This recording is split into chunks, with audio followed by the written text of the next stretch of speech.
All right, guys. I just want to let you know that I am going to have YouTube Premium content.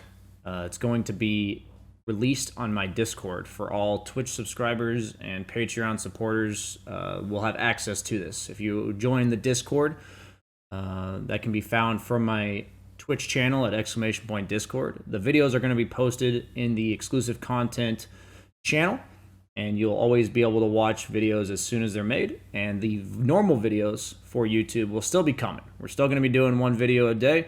It's not going to change what the general population gets to see, but we are going to be doing more advanced as well as more specific videos that will be released on top of that for anyone who's interested in supporting it, as well as getting a little bit more out of the channel than the rest of the people. So please note that because of the limitation of one video per day on YouTube for the way I want to do my channel, so it's going to be anywhere between 4 to 7 videos a week on top of the normal that we plan to be releasing from my YouTube. And they're going to be all types of things. We're going to have a set amount of coaching sessions, set amount of replay analysis, all that kind of stuff to be released on YouTube. And the rest of it will go on the premium content. So just wanted to let you guys know. And all content will be available through the Discord. Banana slam jam.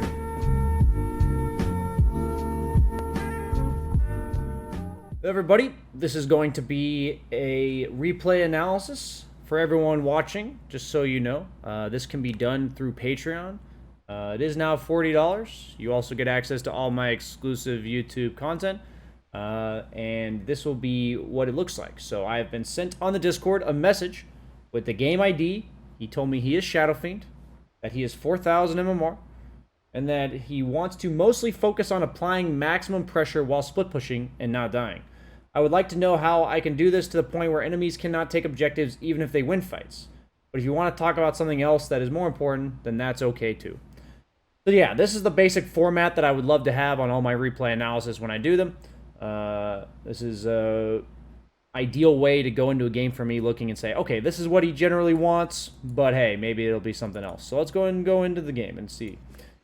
So I don't know too much about Shadowfiend specifically, and what I mean is like exact starting items. I know you're supposed to start with mangoes, but other than like exact starting items and exact order of items, I do know a lot about how the hero plays, so we're gonna focus mainly on that.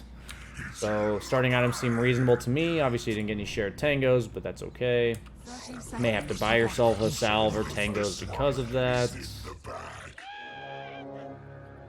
The battle begins. Seems like a pretty good block.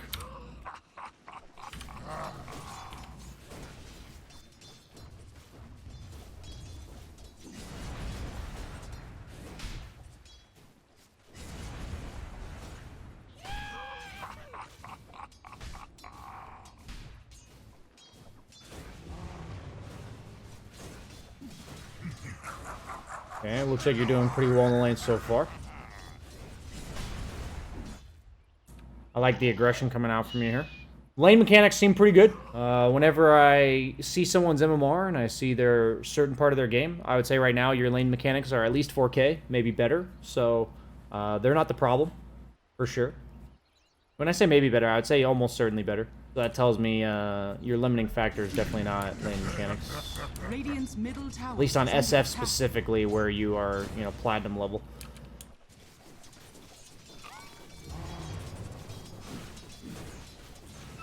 Radiant's courier has been killed.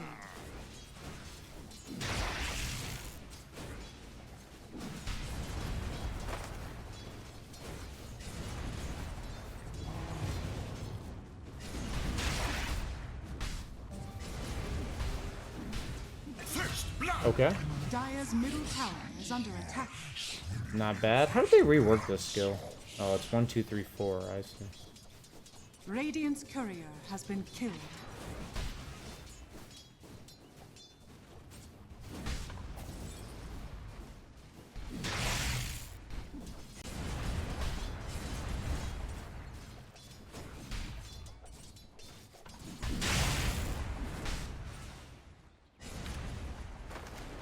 I do feel like you're throwing out a few extra long-range raises that are kind of unnecessary, that are kind of depleting your mana.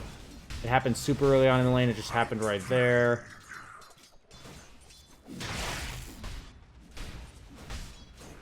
at this point when you're ahead, I think something important for a lot of like 4 to 5 KMMR players to understand is sometimes the threat of your mana pool is better than your actual spell usage to harass the guy. May sound like a weird thing to say, but it's like if the guy's sitting at full health and he sees you have 3 raises and he knows if he walks up he's going to get hit by all 3, that might be better than leaving him at half health and using 2 of your raises. You know what I mean? It's just something to consider. It seems like you are very willy-nilly kind of throwing out your raises to try to harass him. When, like, right here, I would have liked to see you hit him twice. You know, like, right here, I want to see you hit him. Like, I don't think this guy should be within range of you. I feel like what a lot of players would do, that, like, are super good mid players, would be that... So, the reason why you don't want to hit him, right, is because you're going to take the creeps outside of tower range. Or, sorry, that you're going to... Excuse me. The reason why you don't want to hit him is because the creeps are dying to tower. So, if the creeps are dying to tower, which means you're not allowed to hit the mag, a great thing you can do is purposely aggro the creeps out of tower range, because that's eliminating something you need to do. It's applying aggression right before the 4-minute rune, and you can't really fight back, because you're a level 5 Shadowfiend, he's a level 4 mag. So, the way I like to look at this is, rather than just trading last hits with this guy, hit him a lot. Hit him right here, you know? I want you to pull the creeps out of tower range, and if he starts running towards top rune, you run there too. You know, at this point, he's already taken a raise. He's already taken 3 right clicks. He's half health. He goes for that rune. It's not there. He's fucked. He goes for the rune. He gets it. Okay, he's a bit lucky, but, like, you know, at the end of the day, he's still half health. But right now, you're being very passive. When you're level 5, he's level 4. Runes are spawning.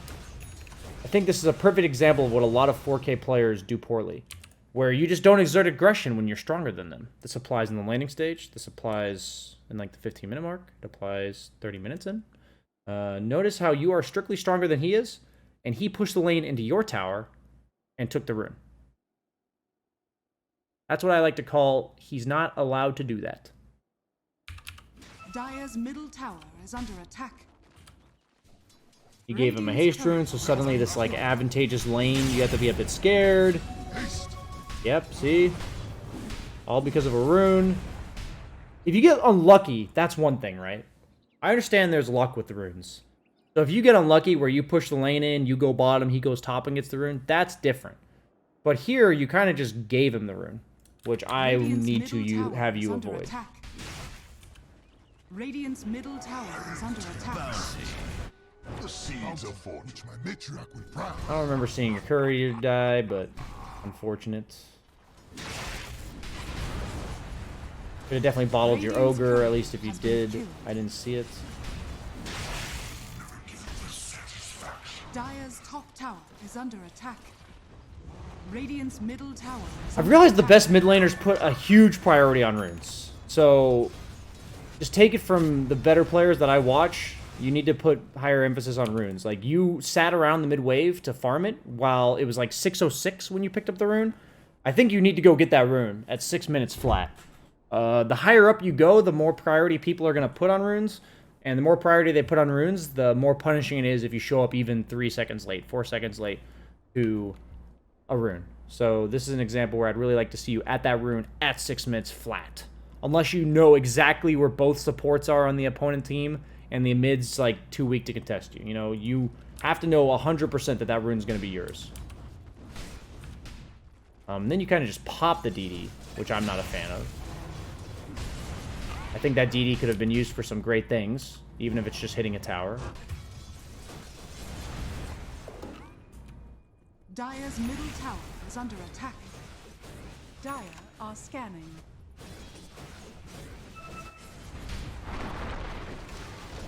Unfortunate. Overall, farming rotations seem pretty Dire's reasonable. middle tower A little is bit under late attack. on the rune again. Really try to emphasize to yourself to be at the runes the second they spawn. I think that's a pretty big deal for you moving forward. Dire's middle tower is under attack. Okay. I would go buy that Void Stone with the courier.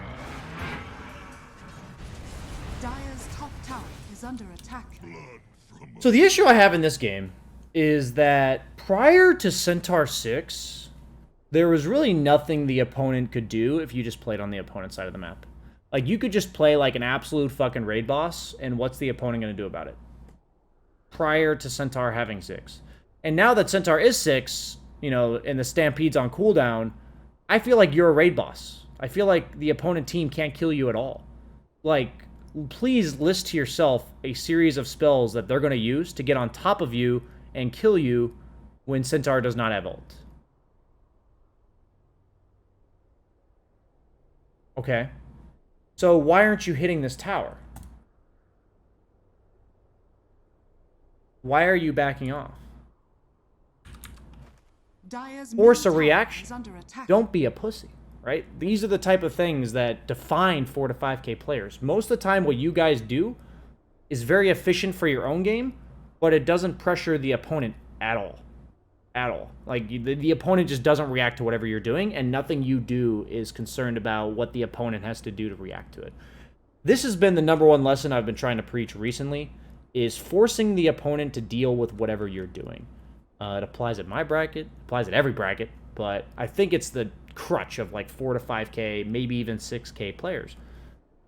Ask yourself, like, give me a detailed layout of why you wouldn't hit this mid tower right now. Like, what's stopping you? And if you can't come up with that in your games, like, this is why I shouldn't hit the tower, hit the fucking tower. Hit it. You fucking pussy. No, I'm kidding. At the end of the day, a lot of people prioritize their own efficiency, right? They're not even scared sometimes. Sometimes they'll just think, like, I could get a small camp and a big camp rather than this tower. But that's just not how Dota works. That's not the correct way to prioritize. So I want you to prioritize the tower, and you're going to need a specific reason not to push it.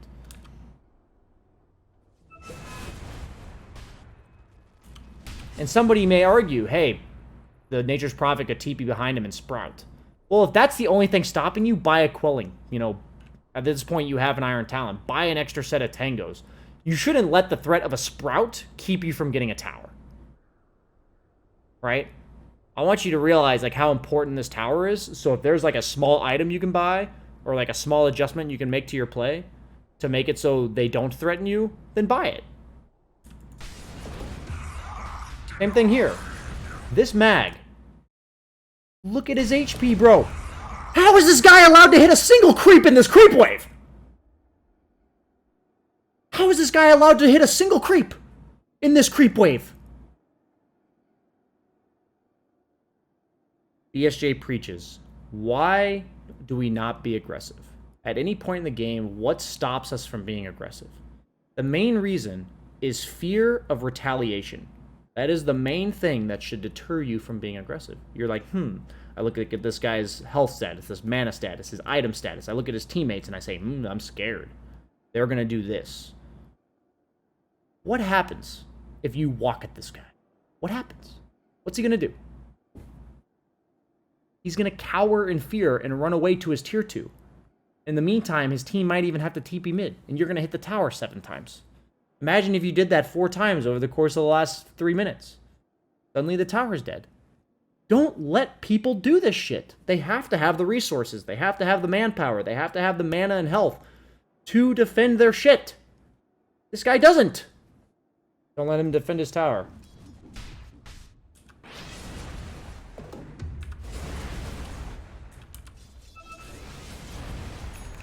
What? Dire's middle tower is under attack. Radiant structures are fortified. You fucking back off, I swear.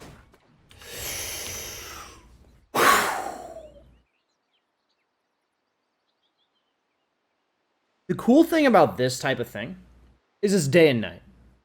You either do it or you don't. There's no real exceptions here. I don't feel like I watch very many players and I see them sometimes do it and sometimes not.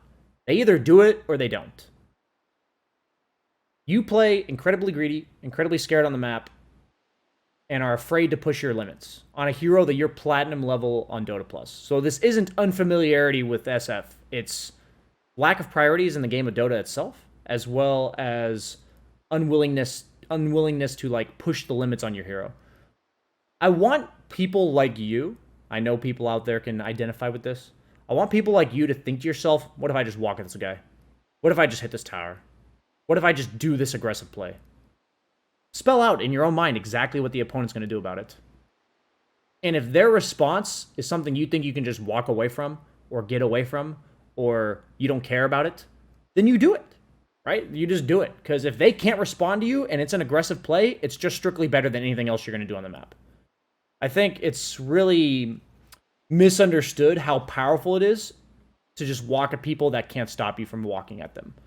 Imagine if everyone on your team's doing that better than the opponent, right? Just say like a team of 8Ks against a team of 4Ks. And by the time we're done walking at them, everyone on their team is like, the mag's back here, you know, the jug's back here, and the centaur's back here. Suddenly their map is like, you know, 40% of yours. And that's at like 8 minutes in, 9 minutes in, right? So this is something that people don't realize. It's not about how much you farm, it's how much more you farm than the opponent, right? And you're against Mag Jug. It's not good to trade. It is not good to say, I'm going to get mine and you're going to get yours. There's two modes you're in these type of games, right? You're either the SF, who's strong and can do whatever he wants, or you're the Mag, that's kind of weak and just wants to farm, right? So if you're the guy that's Mag, you want to try to keep the SF as long as possible from taking your mid tower. And in the meantime, farm as much as you can. If the SF, you want to farm as much as you can while pressuring at all moments that you can. So it's your job as the SF to force anything that you can, and it's your job to punish the Mag for being too greedy. If the Mag shows up to defend his tower with no health and or no mana and half health, he has been playing too greedy. Like, he can't do that. He's not allowed to do that. He's not allowed to have that extra camp that sends him down to half health and no mana, and then also defend his tower. The reason why jungle camps can be punishing is because people don't do their jobs in the game in trading for doing that jungle camp, right? You only have a certain amount of resources, a certain amount of mana. If you spend too much of it jungling and you can't defend your own tower, then you should lose your tower. But this is why at 4K bracket, people don't feel like they're too greedy jungling, because people like you don't just kill their tower at 9 minutes into the game. And then suddenly you kill that tower, and then you walk top and kill that tower, right? And then suddenly this Mag Jug is pinned into their own triangle, and nobody on this team has any farm because they're in their own triangle. And Centaur's like, guys, I just want to hit some creeps, and then Spectre's free farming the top half of the map, right? So it's like this snowball process that you could have initiated at like 7-8 minutes into the game. And because this snowball process is a distinct amount of steps, right? It takes taking the mid tower, it takes the top tower, sometimes even the top tier 2, sometimes Roche. The longer it takes for you to get the first one, it snowballs to take even longer to get the second, the third, the fourth. And by the time you're now ready to invade them, the Mag has a blink. The Centaur has a blink. The Jug has his first major item, you know? And it's just too late. Dire's middle tower is under attack. The way you're playing, I already kind of touched on this. The way you're playing tells me you are happy to trade farm with the opponent. Are you ever happy to just trade with a Mag? Really, though. Right? I understand you may say I have a Spectre or whatever. But Spectre isn't going to farm nearly as fast as a Mag or a Jug when both teams are just trading. So if the case is that you're not content just trading, you have to force the issue. It's a pretty easy situation for most players of the 4K bracket or higher to recognize. Am I content farming as much, the same amount as the opponent? Or if nobody's... A better question wouldn't be, am I content to farm the same amount? The question would be, if nobody's hitting each other and both teams are hitting creeps, am I content with that? Because if Spectre and Jug had the same amount of farm, that's fine. But with Jug having Empower and being a Jug, and Spectre being a Spectre, that's not what's going to happen, right? Like, they're not going to have the same amount of farm. So, it's not okay to just trade. And these are important types of game awareness to have. But the way you're playing tells me you think it's okay. So either you don't understand that you're doing that, or you are thinking incorrectly. So whatever it is for you personally, you need to fix that.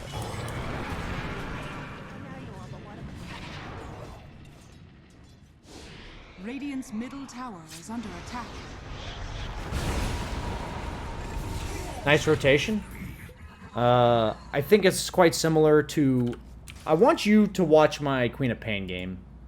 I'm going to post it on the screen just for you guys to see. Replays. This is the ID.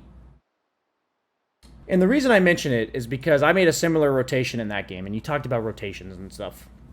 I think when you're stronger, it's not only important to pressure their objectives, but it's also important to say, they're not allowed to make aggressive moves. They're not allowed to kill my teammate near my tower. And that's exactly what you did, right? Just now, you counterplayed them. That's what I did in my game. But then watch how often I'm also hitting their towers, and how often I'm just getting free objectives because I am stronger than them. That's the difference, right? You have this part down. I think this is good. Like, you counter-rotating this with your level of strength, you have ultimate, you have Yules. It was great. But now it also needs to be on the offensive front, not just the counterplay front. Dire's middle tower is under attack.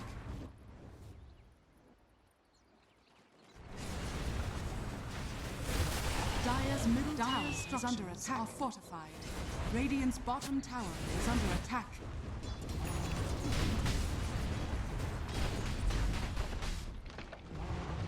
Dire are scanning. Radiant's top tower is under attack. I think your usage of runes is, like, really bad. I don't actually have a better explanation for this. You just value runes at, like, a 1 out of 10. Like, the active of the rune itself. Like, you know, the double damage, the illusion, the hastes, whatever. You act like it just doesn't matter. So, long story short, you need to act like it matters. You can't just pop a DD rune to fill up your mana when you had 80% mana prior. Like, that's just ludicrous. I actually don't have a better... I can't go any more detail on that. You need to prioritize your runes better. It's like the 4th time this game. That's why I'm now saying it. Radiant's courier has been killed. Dire's middle tower is under attack. The seeds of fortune. Radiant structure. Dire's middle tower has fallen. This will do just fine. So, I'm going to look at the net worths. I'm going to see you. I'm going to see 3 heroes, and then I'm going to see your heroes, right? Yeah, that's exactly what I'm going to see. You are the prime example. I know you're here to learn, so... I know you're here to learn. So, I'm going to be mean, but it's going to be with the knowledge that... or with the implication that I know you're here to learn, and that's why you know something's missing. You are the prime example of the basketball player that has 40 points and 0 assists. Because nothing you do benefits your team at all. Nothing. They don't benefit from your movements at all. Name one thing you've done this game that has forced a reaction from the opponent or given more farm to your teammates. Yes, I'm still waiting. Because you haven't done a single thing. And that is what's going to happen in these games. Are you the guy that's going to carry this game? Straight up. Are you the hero that is going to win your team the game? No, it's Spectre. Obviously, it's Spectre. I know Shadowfiend's a relatively greedy mid. But your job this game, if you think about it, in the first 15 to 20 minutes, is to slow down the jug, slow down the mag, and allow your Spectre to get free farm. Anything you do, if you do that, it wins you the game. Like, that's what's going to win you the game. And I don't think you don't know this, right? I don't think you... I don't think this is, like, above 4K level understanding of Dota, right? I don't think that you... Like, maybe you're thinking, I'm a mid player, I need to solo carry the game, etc. I'm not telling you not to farm. I'm not telling you to not think about your own game in terms of itemization. I'm telling you, think about what your job in the game is, and then build whatever items in play you need to do that job. And your job is to make space for your Spectre, not to have the most net worth in the game. That's not your job. So if you didn't feel safe enough to be aggressive before Yules, then sure, you should be super aggressive until Yules, or super passive, excuse me, until Yules, and then go be aggressive. But for all the reasons I've talked about, you're just not being aggressive when you should be. We finally got this mid tower at 15.5 minutes. All of your kills are pretty much solo kills to your own benefit. Yeah, the one bottom is like kind of different, but at the same time, not really. And this is what's going to happen when you do this. You make yourself look good, and you don't allow your teammates to carry you.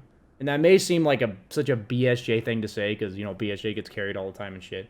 But I assure you, if you have 6,000 net worth, and your Spectre has 7,000 right now, you guys are in a way better spot. And you trade 2,500 of your net worth for her, that's way better. And I'm not necessarily saying that's what it should be. But the point is, like, you getting as much as you are, and Spectre getting as little as she is is not the recipe to win this game. Like, even if you just had 7,500 and she had 5,800, that's way better, right? You give yourself a little bit of sacrifice in your game to speed up hers, right? That's an example of what I mean. I think at this point, the game might even be too late. I think you've missed your window of opportunity. Against heroes like Mag, against heroes like Alchemist, they come online very quickly, but super early game, they're super weak. They don't defend themselves. They require flash farming, but they can't actually do much to enable themselves to flash farm. You get what I'm saying by that type of hero? Alchemist and Mag are probably two of the prime examples here. And if you don't do this to shut them down super early, like 5 to 10 to 15 minutes, suddenly, you know, the game's going to be out of hand before you even know it. Is this game unwinnable at this point? Absolutely not. But I think your impact on this game is predominantly right now. And you've missed a lot of the time in the game that you're supposed to take over.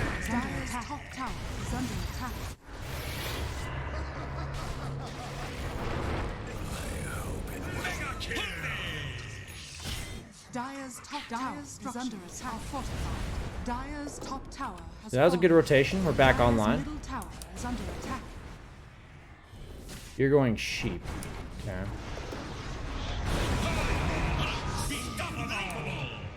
So you're kind of just running all around the map right now. This could have started before your items, by the way. Obviously, you wouldn't be doing it as fast and to the same extent, but this could have started before you had items. As long as Centaur Ultimate was on cooldown, they had no way of catching you. Dire's middle tower is under attack. Dire's middle tower is under attack. I feel like you don't look at the map very often. I haven't seen, or look at your heroes very often. I very rarely know what your teammates' items are, like the status. I don't really see where anybody else in the game is. I see you doing it a little bit, but just not enough for me. I'll take that as tribute. Long may you be with you. Radiant's middle tower is under attack. Radiant's middle tower has fallen.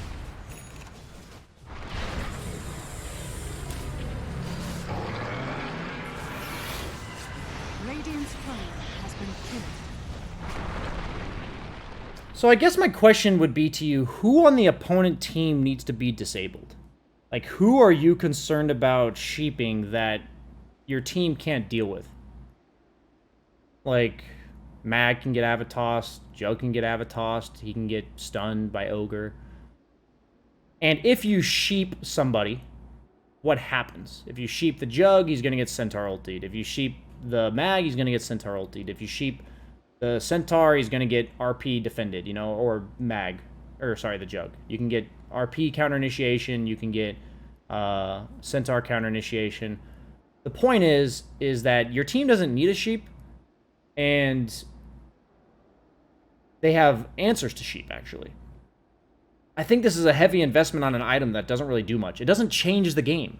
Only thing it allows you to do is get solo kills, which I don't think you need to be able to do. I think it's nice, but I think you're more of like a lane-pushing space creator that needs to buy items to teamfight. Like, that's how I think I would look at your hero. So I would argue your best item here is E-Blade.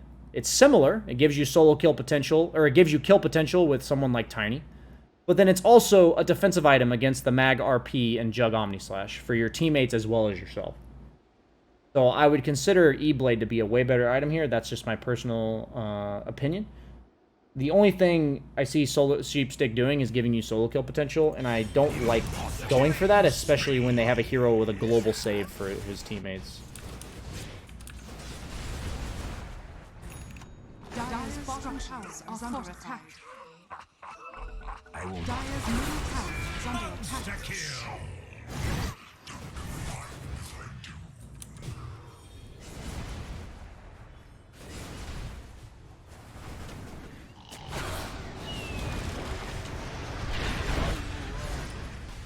Like, I would rather you be like, hey, Tiny, come play with me, or whatever, and get these kills.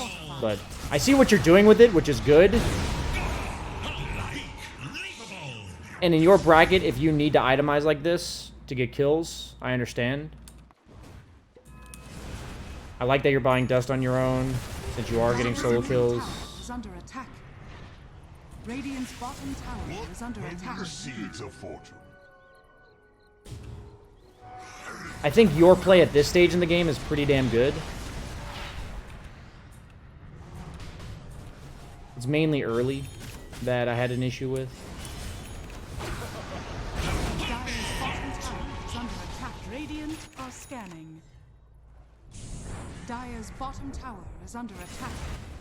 Dire's bottom tower has fallen.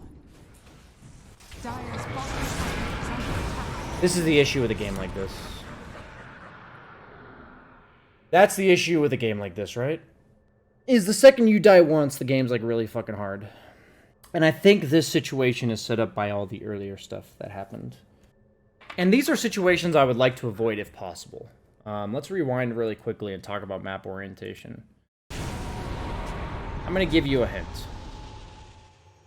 Let's just do some process of elimination. Where's the opponent right now? They're either smoking to bottom or they're top. That's the only two things they could be doing, right? So what should you be doing? The answer in these types of situations is playing close enough to your team to help them in case they get gone on. So if you have bots, that's a bit different. And then pushing whatever lane is the safest based on your assumption here. And that's mid. Push mid. That's all you got to do. Anything else you do is putting yourself in danger of getting picked off or your team of, you know, getting into a fight with you not being there. Dire's bottom tower is under attack. Radiant's top tower is under attack.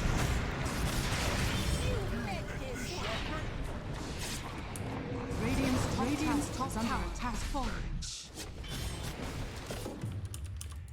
Cool thing about this stage in the game is when nobody on the opponent team is showing and your team is pushing an objective, it means the enemy team's either directly responding to it or they're on the opposite side of the map.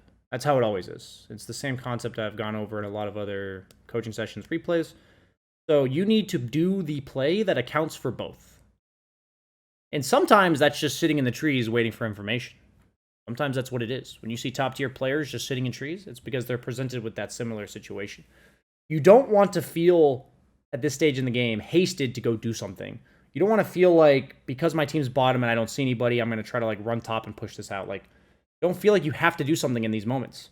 You didn't have the information to play aggressively, right? You don't have the knowledge there on the map. The opponent hasn't given you what you need to know where you can go.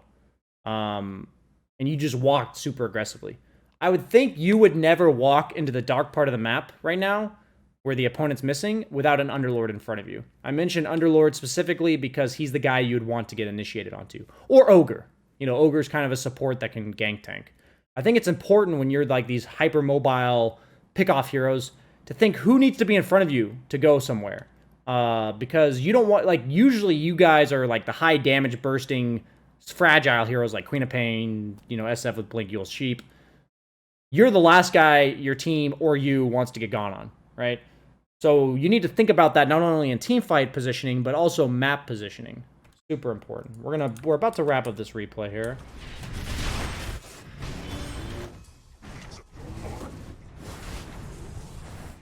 Radiant's middle tower is under attack. Radiant's middle tower is under attack. Dire's top tower is under attack. Dire's bottom tower is under attack. Let's wait for one more mistake and we'll call it Dire's there. bottom tower is under attack. I'm looking at the mini-map right now.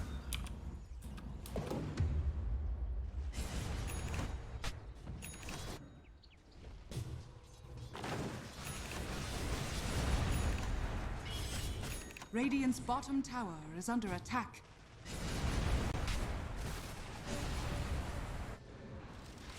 Dire's top tower is under attack. Regeneration. Illusion.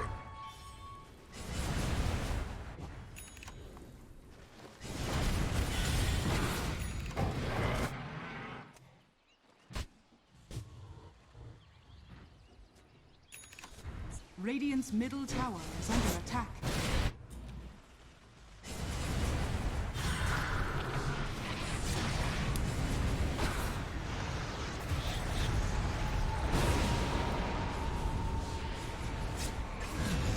Dire's bottom tower is under attack. Dire's middle tower is under attack.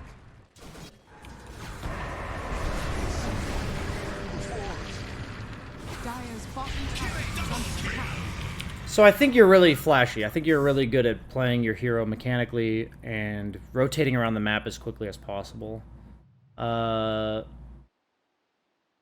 There's not a lot of rhyme and reason to what you're doing on the map, though. A lot of your kills lead to absolutely nothing, as well as they don't really benefit anyone on your team other than yourself.